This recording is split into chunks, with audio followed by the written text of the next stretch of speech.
Wow, the traffic to New York was rough, but here we are at the Central Park Zoo. I'm excited to see those flamingos, see those penguins, and oh, the kangaroos are right over there. Let's go check that out. There's a big crowd over there. What's going on in the pen? Oh God.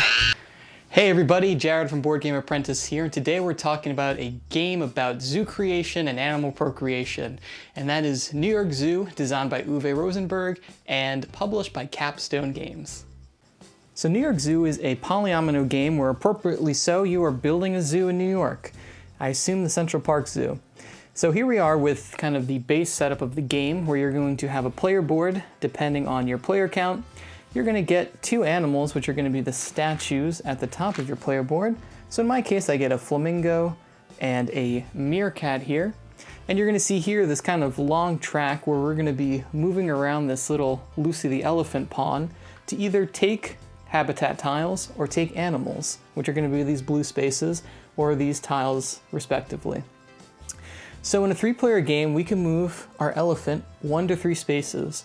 So a space is either landing on a tile or landing on one of these blue animal spaces. So it's my first turn. I'm going to take this nice big green piece here, and you're able to put it anywhere in your zoo. There's not really many restrictions on tile placement, which is nice, but the only thing you're going to have to do is place an animal in this habitat. You can't just place a habitat with nothing in it. So once you place that, you're able to move one of your animals in your little holding pens to the habitat. So I'm going to make this a meerkat for the heck of it. And then the next player would go, moving Lucy around the track until it's your turn again. Let's pretend a couple people went, and we're going to move another 2 spaces to take another tile. I still have my flamingo here, so I'm able to place that and shift my flamingo in here. Now, I have no more animals left in my holding pen, so I'm going to have to spend my next turn picking up more animals so I can take more habitats and get more, fill up more of my area here. So let's say I move 1, 2, and you can see here this space has a kangaroo and a meerkat. So I'm able to either take both of those or one of them for whatever reason if I don't have space. But in this case, I am going to take my kangaroo. Now I can't put the kangaroo in either of these habitats because they already have a specific animal type in it. So I'm going to put it in my holding pen for later. However, the meerkat I could put in my holding pen, or I could have it join its buddy here. So now I have a pair of meerkats in this habitat. Let's say a couple rounds go by and my elephant keeps moving. And let's say we take this tile. You're also going to notice that there is a couple of these little brown spots that the elephant will cross on people's turns. And what that's going to trigger is breeding for that specific animal type. You can see we have the kangaroos, the penguins, and we just crossed the meerkats. Now, if we look at our zoo, we do have a pair of meerkats in this habitat, so those two are going to give me a third meerkat here. And so that's what you're trying to do. Try to time getting pairs of those animals in appropriate habitats so you take advantage of those breeding little triggers and you're able to fill up your zoo faster. Why do you want to actually fill these up? Let's say I finish all of those meerkats. These are cleared off the habitat. Then you could choose to keep one of them in your holding pen if you want. And then you get the opportunity to take one of these attraction tiles. And you can see there's a whole mess of different shapes for these attractions. Some of them, like this roller coaster, take up a huge spot.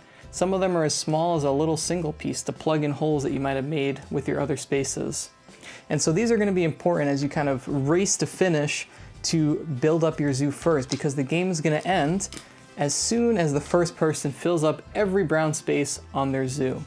So really you're going to be trying to get these tiles, get animals, and maximize breeding pairs so you're able to fill it up as quickly as possible. You'll notice that there's kind of stacks of these tiles, and the idea behind these stacks is that the top ones cover the most amount of area, but the ones on the bottom of the stack are much smaller. So you can see this little square here would only take 4 animals to fill up. So while it's not going to take up a terrible amount of space in my zoo, it's going to allow me to get these attraction tiles much faster. So it's a really kind of interesting flow of the game as you get to the bottom of these tile piles as people take them. And you get less area covered up, but again, you get access to more of those attractions. And you're once you get a whole bunch of breeding pairs and they're going off every turn, it gets really fast how you're able to fill up this zoo space. And so that's just kind of generally what you're doing in New York Zoo to build up your big old Central Park Zoo. Also worth noting, this game comes with like over 100 little animal meeples, which it's very cute. It's a pretty simple game, but I'm a particularly fan of the penguin meeples with their little white bellies here. The rest of them all look appropriately like their animals, but shout out to the penguins for their white bellies there. So I enjoy two things. I enjoy placing tiles, it's very satisfying, and I enjoy animals. Putting the two of those things together should be a peanut butter and chocolate moment, and for the most part it is. In the few games I played at 2 and 3 players of New York Zoo, I enjoyed the overall gameplay kind of loop of it. There is a lot of fun to be had with filling up these habitats to fill up your zoo, placing animals in them, and then getting attractions to kind of fill out the rest of your park. I also really like the end game condition of this, where you're racing to be the first person. I like games that kind of ramp up in pressure, and especially towards the end of the game, you can look at what shapes people are aiming to get, and you can really control where that elephant goes to try to block them out of places that are going to be fortuitous for them to get to. Or even try to hold off on breeding time so that they're not going to be able to get that last attraction to finish their park. So overall, I do like the game. However, there are just a few things in New York Zoo that detract a little bit of that enjoyment for me, enough to the point where they'd rather play some other tile laying games, to be honest. The first thing is the setup. You could see on that long board, you're going to place piles of 3 different colored green habitat tiles, and they go from dark green to light green.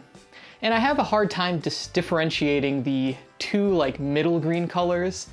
I don't know if I'm bad with colors, but I almost wish they were patterned differently, or there was some other indicator that, level 4 through 1, this is the type of tile that it is, just to help that, because you're making a lot of piles of these, and it's just a little bit of a pain in the neck. And I think a big thing of any game is the barrier to entry, or how much effort do I need to put in before starting to play the game compared to how much I'm getting out of it.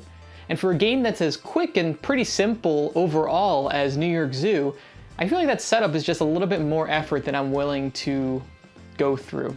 Again, that might just be me, and I have a hard time telling green shades apart. The other kind of bigger issue I have with the game comes from the animal placement and redistribution. There's a couple of rules of when you're allowed to take animals and kind of move them between habitats, and when you're breeding, you're able to keep another animal from that breeding pair. And it's just a little bit of, I just wish the animals were a little more streamlined. Particularly in 2 and 3 player games where, in addition to the 2 pairs of breeding animals, you're also allowed to breed a 3rd pair of unrelated animals to the breeding that just got triggered. And so it just, I don't know, it just adds a little bit more confusion, especially when you're teaching it, than I care to have in a game that, again, overall is simple. It just has a couple of weird rules that I find are hard for people to wrap their heads around. And for that reason, even though I am a fan overall of these kind of tile laying games, I think New York Zoo is a pass for me overall. There's a couple other games that either offer more depth in that tile laying, or that are more streamlined than this is. And so this exists in a weird in-between space that, honestly, I like, but don't feel the need to keep it in my collection. There's a couple of other more streamlined tile laying games that I have that fill this kind of level of game. So while New York Zoo isn't a game that I personally want to keep in my collection, I think that if you're a fan of tile laying games, there's a lot of interesting ideas here with the combination of tile laying and the animal placement.